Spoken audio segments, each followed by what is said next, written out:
नमस्कार, बहुत स्वागत है आप सभी का। सुबह के 10 बज रहे हैं, आप देख रहे हैं आज तक और इस वक्त मैं आपके साथ आशुतोष चतुर्वेदी। और 10 बजे के बुलेटिन में सबसे पहले सबसे बड़ी खबर, बांग्लादेश से घुसपैठ वाले संघ के बयान पर एआईएम अध्यक्ष असदुद्दीन ओवैसी ने पलटवार किया है। ओवैसी ने हैदराबाद में कहा है कि अगर बांग्लादेश बॉर्डर से घुसपैठ हो रही है तो क्या बीएसएफ सो रही है, बिरयानी खा रही है?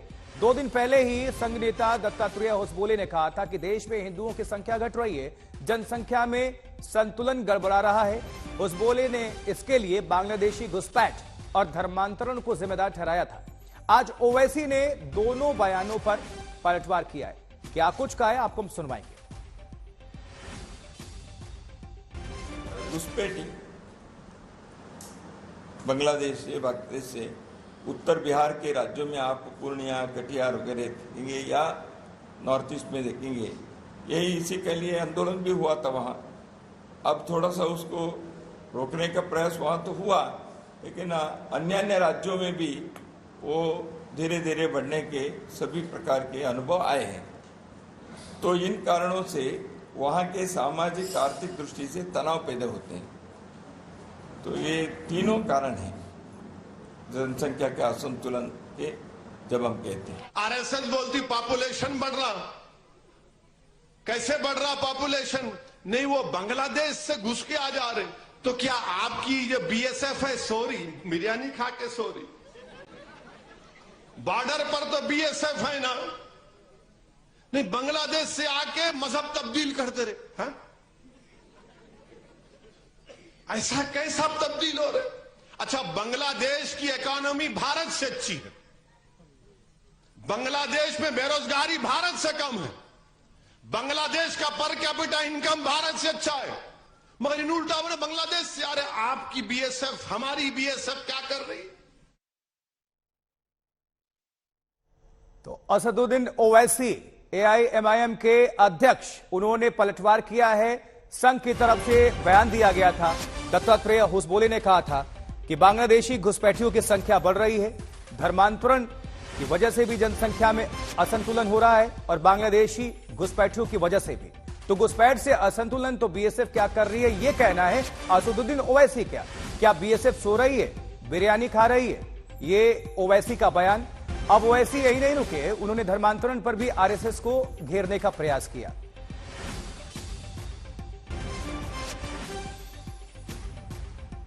इसमें कन्वर्शन होने से, मतांतरण होने से कई जगह पर संख्या हिंदुओं की कम होती है, उसके परिणाम भी भुगतना पड़ता है। तो पहले भी हुआ है और जगह जगह पर उसकी समस्या भी आई है। इसलिए ये जो किसी न किसी प्रकार से मतांतरण करने की कई साजिश है, यह भी एक जनसंख्या को। फिर बोलते कि नहीं, धर्म परिवर्तन हो रहा है। कैसे हो रहा है धर्म परिवर्तन? कहां धर्म परिवर्तन हो रहा है? आपको इतना डर क्यों है? जमहूरियत में कोई इस्लाम को भी कबूल कर सकता है, कोई हिंदुइज्म को भी कबूल कर सकता है, कोई बुद्धिज्म को भी कबूल कर सकता है। ये जमहूरियत है। और भारत का आईन ये कहता है कि इस मुल्क का कोई मजहब ही नहीं है। जो किसी खुदा को नहीं मानता वो भी भारत का बराबर का शहरी है। मगर बीजेपी आरएसएस को नहीं, बांग्लादेश से घुस के आ रहे, नु बच्चे पैदा कर रहे और धर्म परिवर्तन हो रहा। चौथा कुछ नहीं बोलेंगे। ये पुराना एक कैसेट इनके पास है, 50 साल से वही कैसेट बजा रहे।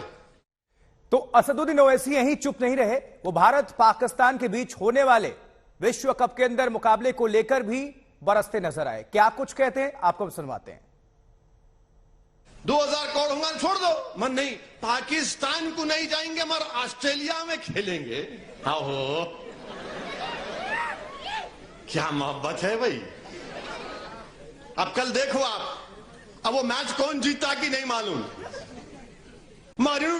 शेयर बनते। अरे क्रिकेट मैच है भाई, हमको क्या करने का है उससे? हिजाब हमारे लिए, आपके लिए तकलीफ, दाढ़ी हमारी तकलीफ, गोश्त हलाल गोश्त तकलीफ, क्रिकेट मैच में तकलीफ, यानी हर चीज से। मगर याद रखो, हमारा वजूद नहीं मिटने वाला है इंशाअल्लाह ताला।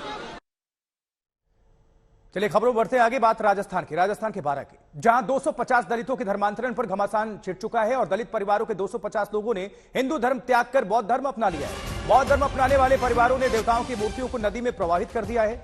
दलित परिवारों ने 5 अक्टूबर की पिटाई के विरोध में यह फैसला लिया है।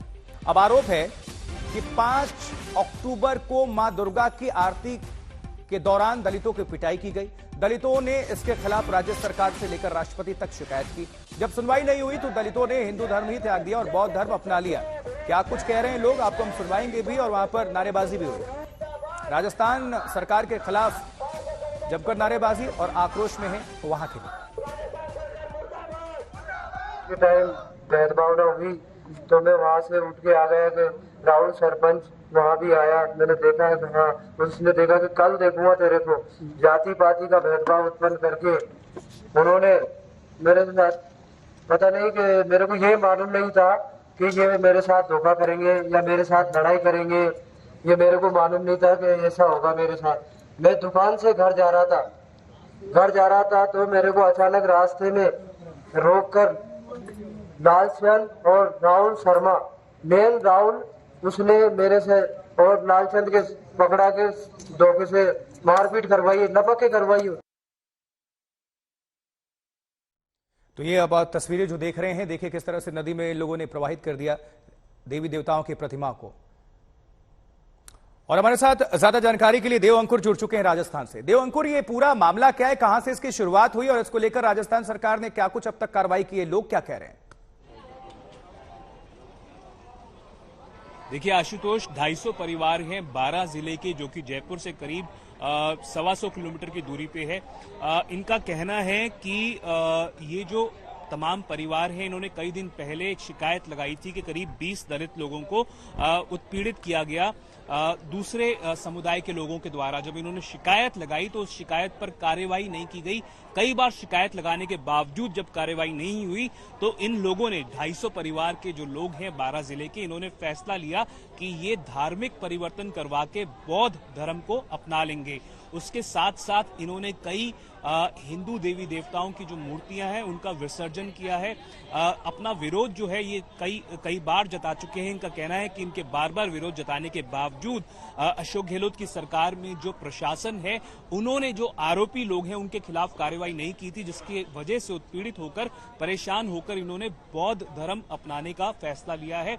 कई लोग जो हैं वहां के, जो बारां जिले के जो लोग हैं, उनका कहना है कि बार बार उनके साथ जो दूसरे समुदाय के जो सो कॉल्ड हायर कास्ट के लोग हैं उनके द्वारा बार बार उनको उत्पीड़ित किया जा रहा था, उनको परेशान किया जा रहा था। पर 20 दलित लोगों के ऊपर जब जो जुल्म हुआ उसके बावजूद जब कार्रवाई नहीं की गई तो उससे परेशान होकर इन लोगों ने, इनका कहना था कि बौद्ध धर्म जो है वो अपना लिया। आशुतोष, बहुत बहुत शुक्रिया इस पूरी खबर पर जानकारी दर्शकों तक साझा करने के लिए। चलिए आगे बढ़ते हैं और अब आपको दिखाते हैं धनतेरस पर नौकरियों की बरसात।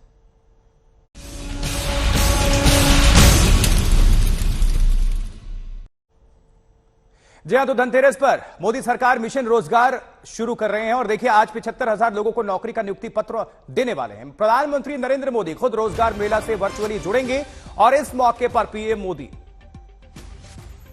इस सरकार के 50 मंत्री देश के 50 शहरों में मौजूद रहने वाले हैं। वित्त मंत्री निर्मला सीतारमण चेन्नई में होंगी, तो स्मृति ईरानी कानपुर में, प्रहलाद जोशी बेंगलुरु में, तो पीयूष गोयल मुंबई में, जितेंद्र सिंह दिल्ली में, अनुराग ठाकुर चंडीगढ़ में होंगे।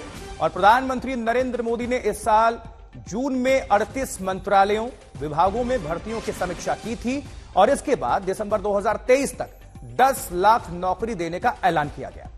ये सभी भर्तियां यूपीएससी, एसएससी, रेलवे भर्ती बोर्ड और अन्य केंद्रीय एजेंसियों के जरिए हो रही है। तो 4 तस्वीरें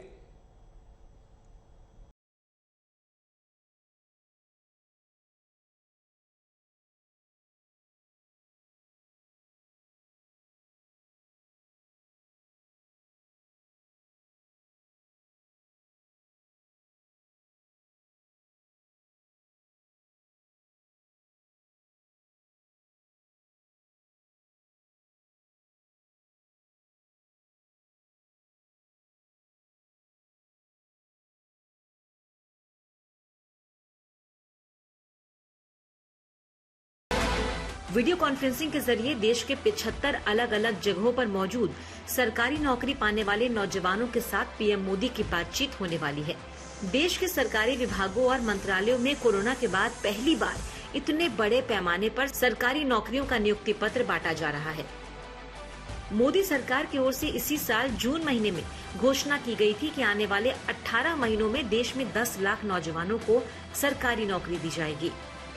इसी वादे को पूरा करने की दिशा में पहली किस्त की 75,000 नौकरियों का नियुक्ति पत्र दिया जा रहा है। ये भर्तियां यूपीएससी, एसएससी और रेलवे रिक्रूटमेंट बोर्ड के जरिए भारत सरकार के 38 मंत्रालयों और विभागों के अंदर ग्रुप ए, ग्रुप बी के अलावा ग्रुप सी के पदों पर की गई है। इसके अलावा सेंट्रल आर्म्ड पुलिस फोर्स में sub inspector, constable, LDC, steno, personal assistant, income tax inspector, multitasking staff जैसे पदों पर भी नौकरियां दी गई हैं। बिहार मॉडल, जो नौकरी देने वाला जो बिहार का मॉडल है, जो नीतीश कुमार जी का महागठबंधन का मॉडल है, उसको देश अपनाने का काम करेगा। आप सोचिए, हम लोग सरकार बनते ही माननीय मुख्यमंत्री जी नीतीश कुमार जी नियुक्ति पत्र बांटने लगे। अब सुनने में आ रहा है कि प्रधानमंत्री जी कल जो है 75,000 लोगों को नियुक्ति पत्र बांटेंगे। तो इसका क्या मतलब है कि जो बिहार का जो मॉडल है, वही मॉडल जो है वो देश में लागू कर रहे हैं। बेरोजगारी को लेकर केंद्र सरकार पर लगातार विपक्ष का दबाव है। राहुल गांधी भी भारत जोड़ो यात्रा में बेरोजगारी के मुद्दे उठाते हैं। रोजगार के आंकड़े बताते हैं कि शहरी इलाकों में 15 से 29 वर्ष के नौजवानों के बीच बेरोजगारी की दर 20% से ऊपर जा चुकी है। सरकारी आंकड़ों के मुताबिक 1 मार्च 2019 को भारत सरकार के 40,66,000 पदों में सिर्फ 31,43,000 कर्मचारी ही थे, यानी तब सरकार के 22.69% पद खाली थे। मोदी सरकार इन्हीं खाली पदों पर अब किश्तों में भर्तियां कर रही है, जिसमें पहली किस्त में 75,000 नौकरियों के बाद 9,25,000 नौकरियां अगले 14 महीनों में दी जाएंगी। आज तक ब्यूरो। और इस पूरे मामले को लेकर विपक्ष ने किस तरह से पलटवार किया है, आपको हम प्रतिक्रिया सुनाते हैं। ये पुराना एक कैसेट इनके पास है, 50 साल से वही कैसेट बजा रहे। अरे बेरोजगारी पे बात करो। बेरोजगारी नौजवानों का मुकद्दर बन गया, उस पे बात करो। नहीं बात करेंगे। आपको मालूम, रोज एक दिन में 20 करोड़ लोग भूखे सोते हैं इस मुल्क में। सब लोगों को हम पहले भी कहे थे कि बिहार मॉडल, जो नौकरी देने वाला जो बिहार का मॉडल है, जो नीतीश कुमार जी का महागठबंधन का मॉडल है, उसको देश अपनाने का काम करेगा। आप सोचिए, हम लोग सरकार बनते ही माननीय मुख्यमंत्री जी नीतीश कुमार जी नियुक्ति पत्र बांटने लगे। मेरे राज्य के विषय में तो मैं यही कहूंगा, मैं नहीं कह रहा, देश की संस्थाएं कह रही है। आज प्रति व्यक्ति आय गिने चुने राज्यों में कोरोना के बाद जो बढ़ा है, उसमें झारखंड भी है। जहां हमारे विरोधियों की सरकार है, वो भी अपने पैरों पर खड़ा नहीं हो पाए अभी अर्थव्यवस्था को लेकर। और इस खबर पर ज्यादा जानकारी के लिए हमारे साथ हमारी सहयोगी मिलन शर्मा जुड़ रही हैं। मिलन, मोदी सरकार मिशन रोजगार शुरू कर रहे हैं और आज 75,000 लोगों को नौकरी का नियुक्ति पत्र सौंपने वाले हैं। किस तरह से इसको लेकर हलचल है, क्या तैयारियां हैं और कौन कौन से मंत्री कहां कहां रहने वाले हैं? देखिए, देश भर में आज 75,000 से जो नौकरियां देने का वादा मोदी सरकार कर रही है, उस पर जगह जगह पर कार्यक्रम के आयोजन किए गए हैं। दिल्ली में हम देखेंगे डॉक्टर जितेंद्र सिंह, जो पर्सनल एंड ट्रेनिंग के मंत्री भी हैं, वो यहां पर रहेंगे। अश्विनी वैष्णव, रेल मंत्री, रेलवे सबसे ज्यादा नौकरियां देने की पोटेंशियल रखती है, वो इस वक्त जयपुर में रहेंगे। निर्मला सीतारमन भी चेन्नई में रहेंगी। तो जगह जगह अलग अलग मंत्री और मंत्रालयों के डिपार्टमेंट के लोगों को बोल दिया गया है। है कि आप वहां पर स्थिर रहिए। प्रधानमंत्री नरेंद्र मोदी खुद 11 बजे वीडियो कॉन्फ्रेंसिंग के थ्रू इन लोगों को संबोधित करेंगे और जिनको नौकरियों के यहाँ पे पर्चे बांटे जाएंगे, फिजिकली भी बांटे जाएंगे और कुछ लोग ऑनलाइन भी ज्वाइन करेंगे। सरकार के खुद के आंकड़े बताते हैं आशुतोष की जिस तरीके से 40 लाख से ज्यादा भर्तियों का पोटेंशियल था, जिसमें से 30 लाख भर्तियां हुई, 22% वेकेंट पोस्ट रह गई। और मोदी सरकार के लिए बहुत जरूरी है कि इस वक्त नौकरियां लोगों को मिले, क्योंकि पिछले 6 दशकों में सबसे ज्यादा जो बेरोजगारी का रेट है वो देखने को मिला है और प्रधानमंत्री और बीजेपी सरकार ये जानती है। इसलिए ये एक पूरा जो अभियान है वो अगले 1.5 साल तक चलेगा, जिसमें 10 लाख नौकरियां नौजवानों को दी जाएंगी और ये इसका पहला पड़ाव है। शुक्रिया मिलन इस पूरी खबर को पहुंचाने के लिए। आगे बढ़ते हैं और अब एक दुखद खबर, क्योंकि मध्य प्रदेश के रीवा में बड़ा हादसा हुआ है। नेशनल हाईवे 30 पर बस और ट्रक की जबरदस्त टक्कर हुई और हादसे में 15 लोगों की मौत की खबर है। 34 लोग जख्मी बताए जा रहे हैं और यह बस हैदराबाद से गोरखपुर जा रही थी। कुछ घायलों को इलाज के लिए प्रयागराज रेफर कर दिया गया है और अभी तक जो जानकारी है उसके मुताबिक मरने वाले प्रयागराज और उत्तर प्रदेश के बाकी हिस्सों के थे। ये लोग दीपावली की छुट्टी पर अपने घर जा रहे थे, लेकिन रास्ते में ही हादसा हो गया और ये खुशियां मातम में तब्दील हो गई। परिवार वालों का रो रो कर बुरा हाल है, परिवार का माहौल गमगीन है। हादसे में 34 लोग जख्मी और प्रयागराज में जो बाकी घायल हैं उनका इलाज चल रहा है। और बताई जा रही खबर के मुताबिक सुहागी पहाड़ पर यह बस और ट्रक की आपसी टक्कर हो गई। एमपी रीवा हैदराबाद से गोरखपुर की तरफ से यह बस जा रही थी, लेकिन मरने वालों की तादाद 15 पहुंच गई। आगे बढ़ते हैं और कल मेलबर्न में भारत और पाकिस्तान टीम आमने सामने होंगे विश्व कप में T20 में, और इस साल तीसरी बार होगा जब दुनिया का सबसे हाई वोल्टेज मैच देखने को मिलेगा। भारतीय कप्तान रोहित शर्मा ने कहा है कि पिछले 9 सालों में हम कोई बड़ा टूर्नामेंट नहीं जीत पाए हैं। मेलबर्न से ग्राउंड रिपोर्ट आपको दिखाते हैं, हालांकि बादलों का भी डेरा है। देखिए रिपोर्ट। निखिल जी, आपके शहर में मेलबर्न, आपके शहर में ढोल भी आ गया है, हिंदुस्तान का इतना बड़ा झंडा भी आ गया है। मुझे लग रहा है इंडिया में हूँ, ऐसे लग ही नहीं रहा कि मेलबर्न में इस वक्त खड़ा हूँ। ये एक बार आप फटाफट ये फ्लैग दिखा देंगे हिमांशु जी? ये देखिए इतना लंबा फ्लैग, ये अमेजिंग अमेजिंग। अच्छा, सबसे बड़ी राहत को ये है कि सूरज देवता आ गए। सूरज देवता की बात मतलब बरसात को लेके सबको बड़ी कल बरसात नहीं होगी, कल बरसात नहीं होगी। बरसात के नाम पर टोल हो जाता फिर। कल रोहित शर्मा ने इतने छक्के मारने हैं, बादलों में होल हो जाने हैं। नहीं, लेकिन पाकिस्तान ने पिछले साल हराया हुआ है, आप ये भूल रहे हो आप जी? नहीं, इस बार बढ़िया कंपटीशन होगा, सब एंजॉय करेंगे, स्पोर्ट्समैन स्पिरिट में एंजॉय करेंगे। अच्छा, जो लोग कहाँ से आए? जीतेंगे। हम मेलबर्न के ही हैं। मैं सिडनी से आया हूँ और सिडनी से हम आए सनशाइन लेके कि ये मैच होगा ही होगा और इंडिया इसमें इतना अच्छा परफॉर्म करेगा।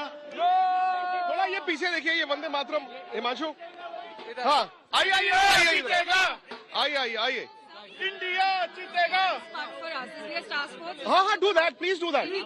सो आई एम हियर ओनली। अच्छा चलो ठीक है, I am not in the frame. लो जी, स्टार स्पोर्ट्स वाले कह रहे हैं हिमांशु जी, उनको थोड़ा एतराज हो रहा है, लेकिन हमारे लिए फैंस तो वैसे किसी एक चैनल को नहीं बिलोंग करते ना, क्यों जी? फैंस यहाँ आए मैच के लिए और फैंस में किसी की ये नहीं है कि यहाँ पर कौन खेलेगा कौन नहीं खेलेगा। यहाँ पर इतना बढ़िया एंटरटेनमेंट होने वाला है। आज ही हम प्रूव कर रहे हैं इतना ढोल बजा के कि कल यहाँ हिस्ट्री रचेंगे। सारे पाकिस्तानी फैंस भी हैं यहाँ पे, कोई पाकिस्तानी फैन हो? सर चले गए, सर डर गए, चले गए। नहीं, ऐसा नहीं है, पाकिस्तानी फैन है। देखिए सर, हम किसी के अगेंस्ट नहीं है, किसी के फेवर, बट हम चाहते हैं कि क्रिकेट की जीत हो। ये ना पाकिस्तानी फैन यार, यहाँ तो यहाँ पर तो हिंदुस्तान के फैन ज्यादा आगे। नहीं, बिल्कुल हिंदुस्तानी फैंस ज्यादा। कल आपको ग्राउंड में भी इंडियन फैंस है जो कि भरपूर मात्रा में दिखेंगे और एक जो अलग ही ऊर्जा होगी मैच के अंदर, जो आप देखोगे कि एक मैच अवे फ्रॉम होम है और उसमें जो क्राउड का सपोर्ट है वो भरपूर रहने वाला है कल। तो कल मैच में मजा आने वाला है और इंडिया डेफिनेटली जीतने वाली है। जी हाँ, तो एक तरफ T20 विश्व कप में भारत पाकिस्तान आमने सामने होंगे, लेकिन भारत पाकिस्तान मैच से पहले ओवैसी के बयान से सियासी घमासान भी शुरू हो गया है। जी हाँ, ओवैसी ने न सिर्फ पाकिस्तान में मैच को लेकर सरकार को घेरा है, बल्कि भारतीय खिलाड़ियों के नाम लेते वक्त शीर्ष शमी और सिराज का जिक्र किया है। सिर्फ भारतीय खिलाड़ियों में सिर्फ शमी और सिराज याद आए। असदुद्दीन ओवैसी को यहां भी टीम इंडिया के खिलाड़ियों का धर्म देखकर नाम ले लिया ओवैसी। ओवैसी भूल गए बाकी खिलाड़ियों के नाम, सुन लीजिए। 2000 करोड़ होगा छोड़ दो, मन नहीं, पाकिस्तान को नहीं जाएंगे मगर ऑस्ट्रेलिया में खेलेंगे। हाँ हो, क्या मोहब्बत है भाई। अब कल देखो आप, अब वो मैच कौन जीता कि नहीं मालूम, शेयर बनते। अरे क्रिकेट मैच है भाई, हमको क्या करने का है उससे। हिजाब हमारे लिए, आपके लिए तकलीफ, दाढ़ी हमारी तकलीफ, गोश्त हलाल गोश्त तकलीफ, क्रिकेट मैच में तकलीफ, यानी हर चीज से। मगर याद रखो हमारा वजूद नहीं मिटने वाला है इंशाअल्लाह ताला। देश की सियासत में धर्म सबसे बड़ा मुद्दा है। ऐसे ही धर्म की आग इस बार कांग्रेस नेता शिवराज पाटिल ने लगा दी है, जिन्होंने गीता के संदेश को जिहाद से जोड़ दिया है और जिसके बाद अब भारतीय जनता पार्टी कांग्रेस पर हमलावर है।